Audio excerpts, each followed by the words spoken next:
I'm Jackie Broach, and this is First Friday with Georgetown County. Thank you for joining us.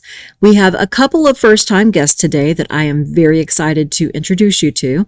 We're going to start with Maddie Garnes. This is the last day of her second internship with Georgetown County Parks and Recreation.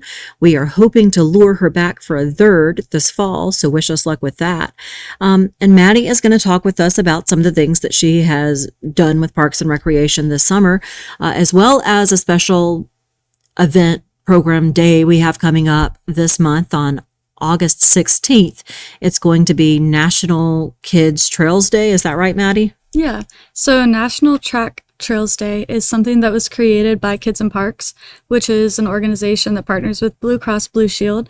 It specifically is designed for kids and families and can help with kids who have health conditions to encourage them to get out and get in nature and be active. We have 3 different trails throughout Georgetown County at Stables Park, Eight Oaks Park, and Rocky Point Community Forest. And there's some cool brochures for the kids to guide their adventures where they can do scavenger hunts, learn about rivers, learn about the woods, and just have a fun adventure. Okay. And I've heard that they can also get prizes for doing this, and they can get a prescription from their doctor. Yeah, so the website Kids in Parks has a lot of opportunities for kids to sign up and create a membership, and they can use a QR code at the trailhead signs where they can track that they did this trail or that trail, because there's lots all around the county and around other counties as well. And of course, this program is completely free. There's no cost to go out there. There's no operating hours or anything like that. So you just go when you feel like going and enjoy. Yep, it works for anybody at any time, and the August 16th day is something that is an independently led thing, but it's to encourage people to get out there and have fun and see the environment, especially in local areas where we live. Okay. And you have seen a lot of the environment in our local areas this summer, right? Tell me about what you've been doing this summer. So we've worked on several different things. One of the big projects I was working on is putting all of our maps into GIS.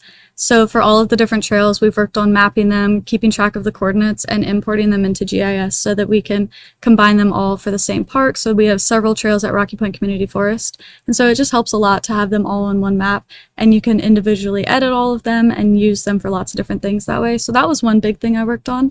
And then we've worked a lot on community engagement and finding opportunities for connections with the people that are around us and showing people what Georgetown has to offer outdoors and how to get engaged with the community. And you've been working a lot with TL Staub, our trails coordinator, and the GOAT, Georgetown Outdoor Adventure Trails program, right? Yes. So that's a really awesome program that it's also an primarily independently led thing where you can track your miles of hiking, biking, and paddling, and depending on the amount of miles you can earn different prizes and different rankings. So you can do Fit Goat or Iron Goat, and then there's levels of gold, silver, and bronze between all of those, and it all is just based on the miles that you track. And then every now and then we have group-led activities where we'll either do hiking or paddling, and so it's just an awesome opportunity for everybody to get out and have fun together outside. That sounds great. And I think TL has told me that a lot of people have really made some significant health improvements with this program. For sure, especially with the Golden Goat program. A lot of the people, so it's for seniors, and so a lot of them have not been super active lately just because they don't have people to do it with. And so because of the Golden Goat program, they've been able to have a group of community to go out and walk together, and have gone from being able to hardly walk a mile to walking 2-3 miles in the woods, not even just on flat surfaces. That is fantastic. And now it's not just walking, the GOAT program, though. You can also do, I think, biking and paddling. Yep, that's correct. And you guys, I imagine you've done a lot of paddling this summer with the GOAT program. I have, yeah. We do a lot of paddles on the Black River and Choppy River and all of the creeks around it. Okay. So what have become your, I guess, favorite hiking and paddling spots in Georgetown County? I would say Choppy Creek off the Black River is probably my favorite paddling spot because it's really pretty, and that's where we've seen gators before. And I love seeing wildlife, so that was fun for me. Okay, and then a lot of, I guess I'm partial to the one trail that I helped TL cut. And so that's the backcountry trail at Rocky Point Community Forest. Mm-hmm. And so that was just a fun opportunity because we got to walk through the woods and explore to map it out and then take the equipment in and make it accessible for everybody. Now, cutting a trail, that sounds like tough work. It was pretty fun. I didn't have the toughest part of the job. I was more just there for backup in case anything happened on the four-wheeler. But yeah, it definitely wasn't easy on the tractor. They definitely had their work cut out for them, but I mean, the trail's really awesome, and it takes people back along the back areas of Rocky Point Community Forest that weren't accessible before, and it's near a swamp, so it gives you a cool outlook on everything. Okay, that's great. I'll have to go check it out. So for somebody who hasn't been out to Rocky Point or our other trails and park areas, what would you say to them? Do you have to be fit already to be a goat? No, not at all. Especially if you're a beginner, the trails are great for that just because there isn't a lot of elevation change. We have some spots where we've been able to get some elevation change, which is awesome, but a lot of them are pretty flat, and they're also very wide trails, so you can go with a group and not have to be walking single file. I think that it's just really pretty because there's lots of different areas that look completely different. You'll go from a pine straw covered spot to rocks to a bridge you get to walk over to a creek. So I just think it's a really beautiful area, and it's something I would definitely recommend people check out. Okay, great. Anything else you can think of to tell us, Maddie, about your experience this summer or Track Trails Day? I'd have loved my experience with Parks and Rec. It's been really awesome, and I've gotten to learn a lot and work on a lot of projects that I didn't think that I would get to do before. Okay, like what? I did a lot of marketing on Canva, creating flyers, and that's been really fun. I've made some flyers for the different parks and different events that we've done, and I just really enjoyed doing that, and I didn't ever really do that before, so I enjoyed trying something new. Okay, great. So once you're still in school, I think I heard you're going to pursue a master's, is that right? Yeah, that's correct. And what is your ultimate goal career-wise? Career-wise, I want to study sharks and be out in the field. Oh, wow, that and sounds connect fascinating. it to sustainability. Yeah. That's wonderful. Mm-hmm. Well, we wish you luck, and we really hope that we will have you back this fall Thank you. as an intern again. If not, maybe we'll just hire you. But thank you so much for joining us today and for everything you've done with us this summer. It was great talking with you. Thank you. Our next guest is another new face with our Parks and Recreation Department. A new face for the podcast, not the department. He has been our recreation manager for about 3 years now. And Jason, you are here to talk about something that you and your class with Leadership Georgetown actually were responsible with. You put up some new signs at our beach accesses. Yeah, it was a cool project that we've heard them talk about for a while now. It's been kind of thrown around the EOT a couple of times, and when I joined the Leadership Georgetown class, I thought it was a perfect opportunity to get it done. So. EOC, for the non-government speakers in the room, is Emergency Operations Center. So you've been talking with our emergency services staff about it. Right. So tell me how this is an emergency services project. So we get a lot of calls, 911 gets a lot of calls from the beach, whether it's heat-related illnesses or lost children or even drownings and swimmers in distress. And a lot of times, if people aren't from here, they'll not pay attention or not recognize what access or what street their access to the beach is on. I've lived here for 20 years, and sometimes I don't remember where on the beach I am. Yeah, they all kind of blend together after a while, especially when you're on the beach for several hours. Yeah. So the idea was to make signs that distinguish each access from one another. And what we came up with is, instead of just having a number associated with each access, we wanted to have an image and a color associated with them. So what we decided we're going to do is try and keep it up with the beach themes, that we would assign a sea animal or a beach animal with each access, and then color code sections of the beach with where they're at. So like Garden City has 2 sections. That's the red and green section, and then North Litchfield is the yellow section, and South Litchfield is the blue section. And so within those, there's a series of animals that coordinates with each one of the accesses as well. And in doing so, we've kind of made it to where you can only triangulate what section they're in down to what specific access, just to help emergency responses speed up their response time. Yeah, and this would also be good for little kids who, it's probably going to be a lot easier to remember that there was a blue sign and a pink jellyfish on it. Yeah, that was the idea, was kind of making it more kid-friendly, to where 5-year-olds not going to remember 48 as much as they will flamingo or whatever it is. So how long have these been up? We just had a ribbon cutting this week, but they've been up for a few weeks now at least, right? Yeah, we got them, the final sign went up in June, and we did have our ribbon cutting on Wednesday. So Chambers put together, or is working on putting together a nice website that'll also have beach safety information, whether it's local advisories like riptide warnings, heat advisories, everything like that, and as well as just tidbits of information, what to look for when you're looking for a riptide, as well as rogue waves, how to best deal with the heat, what times to maybe avoid the beach if you can, things like that, just to for newcomers, that we want to make sure that they're safe and healthy whenever they're enjoying what we have to offer. Don't pet the alligators that wander in from the marsh, things like that. Don't grab the jellyfish. Yeah, they don't like that. No. So, Leadership Georgetown, this was your service project. How is this funded? And tell us a little about Leadership Georgetown for people who may not be familiar with it. Yeah, so Leadership Georgetown is a Chamber of Commerce program, and they host it every year, and they bring in people from various industries throughout the county, and they do it to help promote the next generation of leaders in the county. And so I was selected. My director, Beth Goodall, signed me up for it, and then didn't really know what to expect, but it was a wonderful class. I met some wonderful people in there as well, and we got very close, and especially through working on the project, we kind of all came together towards a common goal, and it was very good. The class itself, I mean, you visit all the different industries in Georgetown County, which there's a lot of people I didn't even know about, and I've lived here my whole life, and so it was interesting to see all that. You get to meet local leaders, and hopefully find some mentors along the way and everything.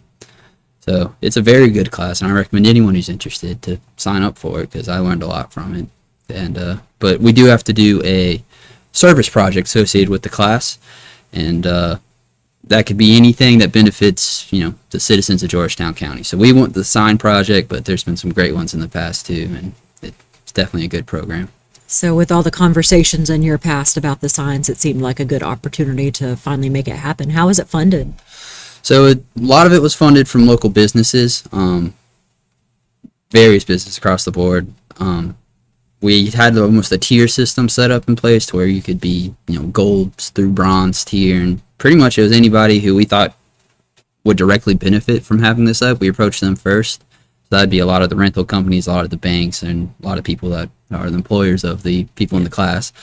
And we were able to get our funds together, which was about $8,000 in total, and purchase the signs. And we had recently redone our beach regulation signs, so we thought they would be a perfect opportunity while we're revamping all of our beach accesses and stuff to go ahead and add this addition to it.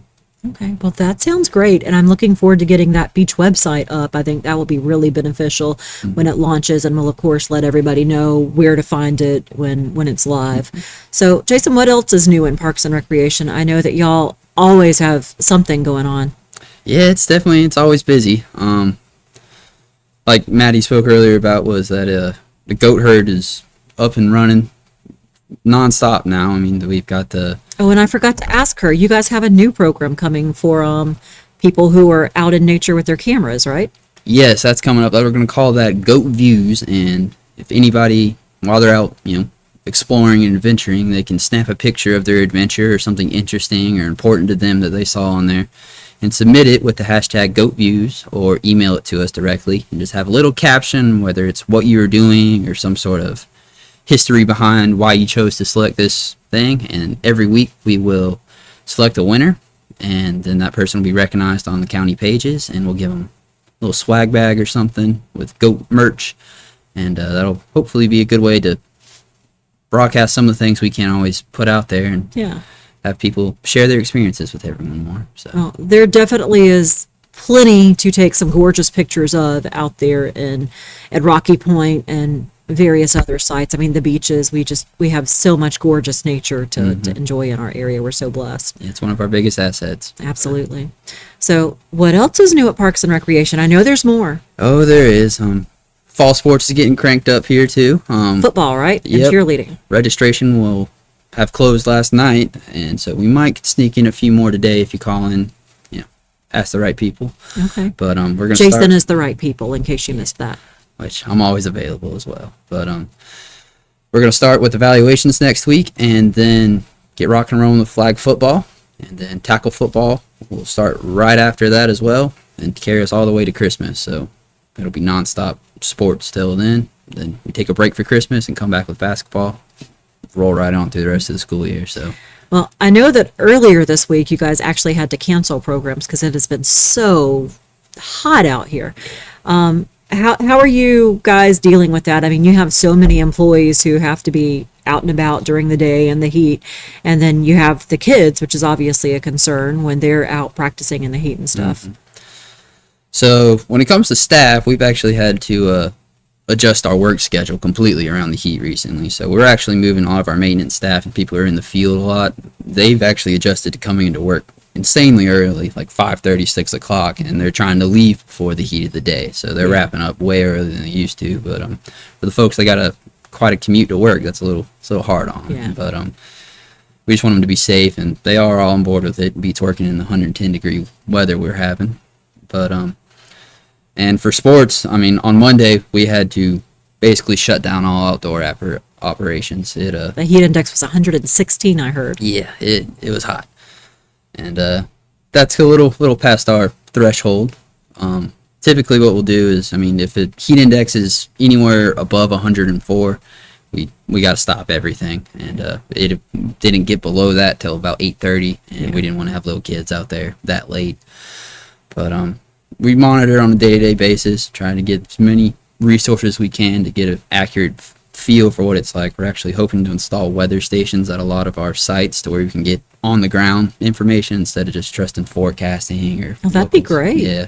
So we're trying to get the most accurate information we can and make sure people stay safe.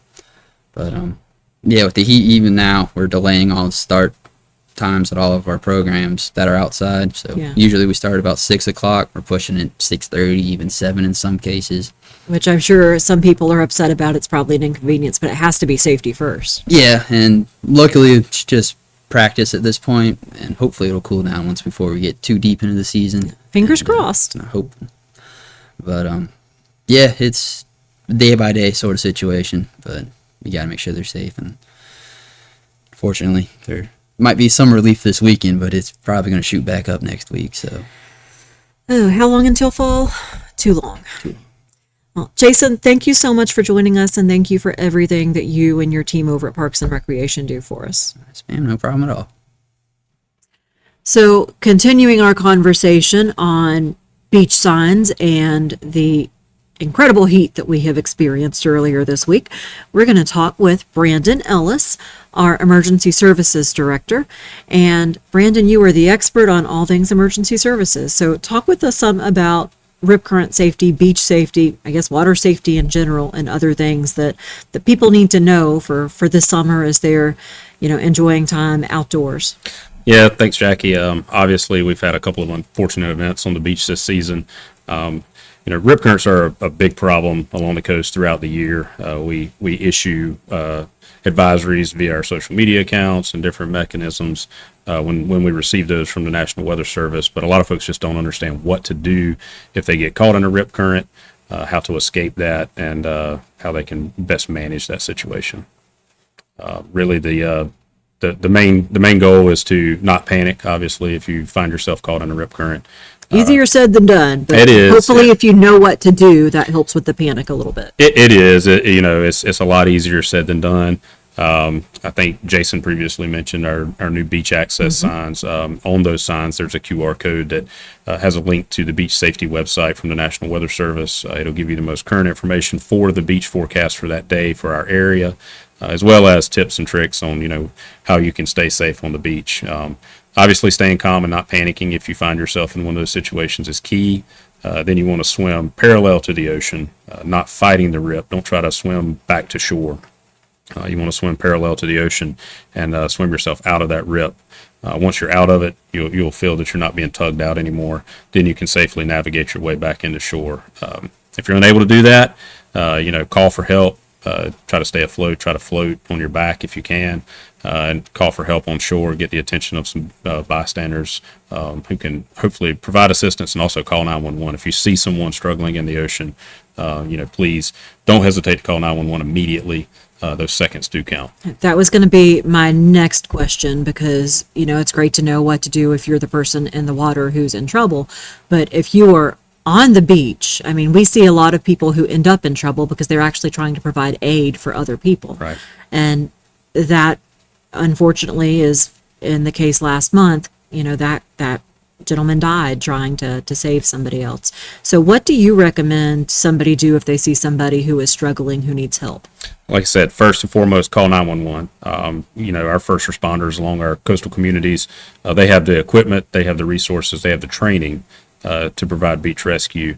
Second of all, if you are going to offer assistance and try to render aid, take a flotation device with you. Some of our beach areas, specifically along the town of Pawleys Island, they have life rings pre-positioned. Other ideas are take a boogie board, some other flotation device with you to help you aid in that process if you're going to try to render aid. Yeah, the Coast Guard certified ones are, of course, better, the life rings and things like that, but something that floats is better than nothing. Any kind of flotation, any sort of flotation device, if you're in that situation, is better than nothing at all. Right.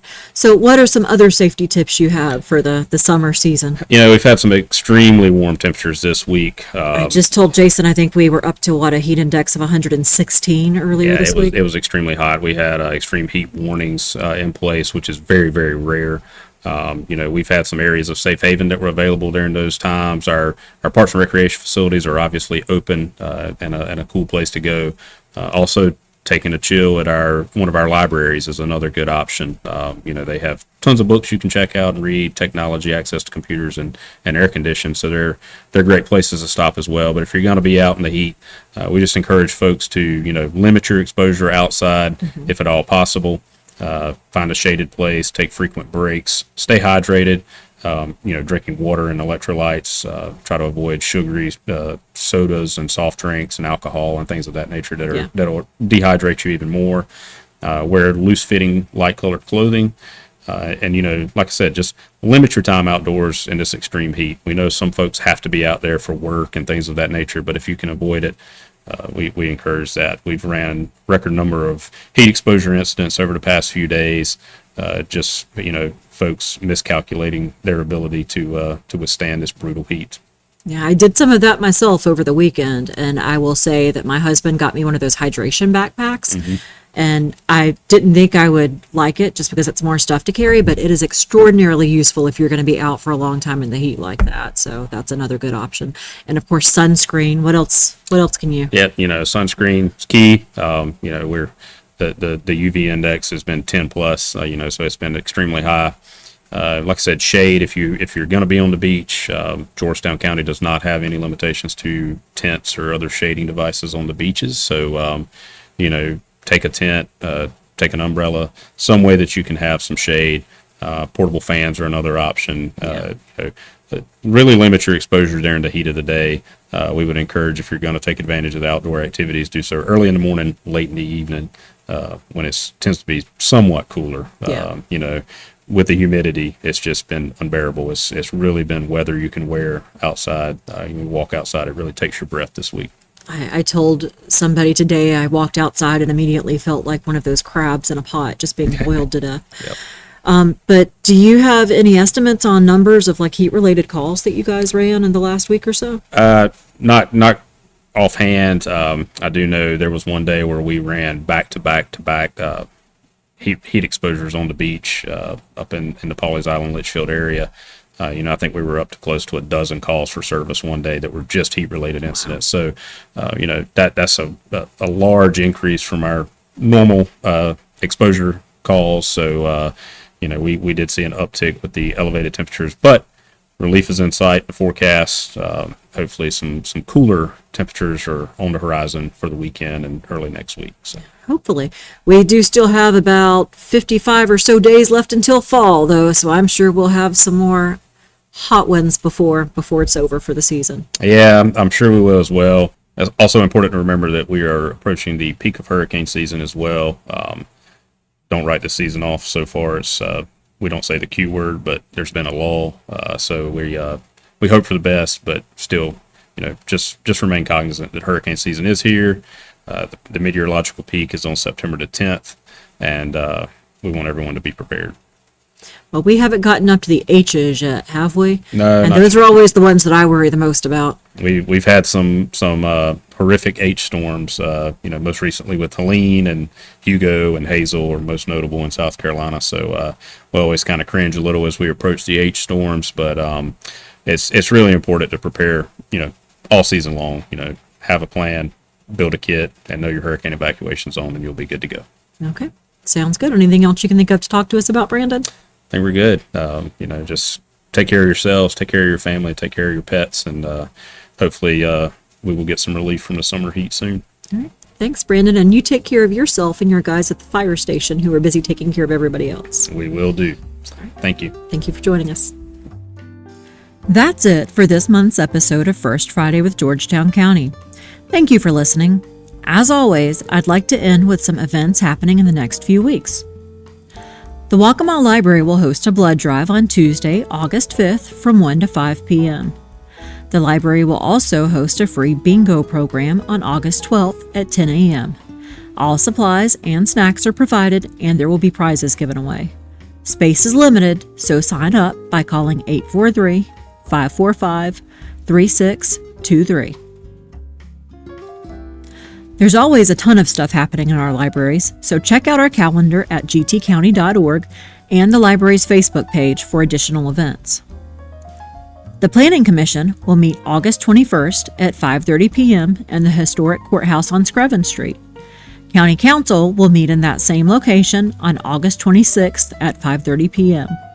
Council only meets once a month during the summer, but will return to its twice-monthly meeting schedule in September. Tropical weather postponed the Wave That Flag Family Fun Festival and Laser Light Show that was scheduled for 4th of July weekend. The event is free and will now take place Labor Day weekend on Sunday, August 31st from 6 to 10 p.m. In addition to the Laser Light Show, events will include a bocce ball tournament, live music, vendors, and food trucks. Music will be by Channel Bluff, J.P. Taylor, and headliner Elise Testone. You can find more upcoming events and public meetings on our calendar at gtcounty.org. Please also keep up with us on social media and by subscribing to our monthly newsletter. As always, thank you for listening to this podcast. Join us again next month.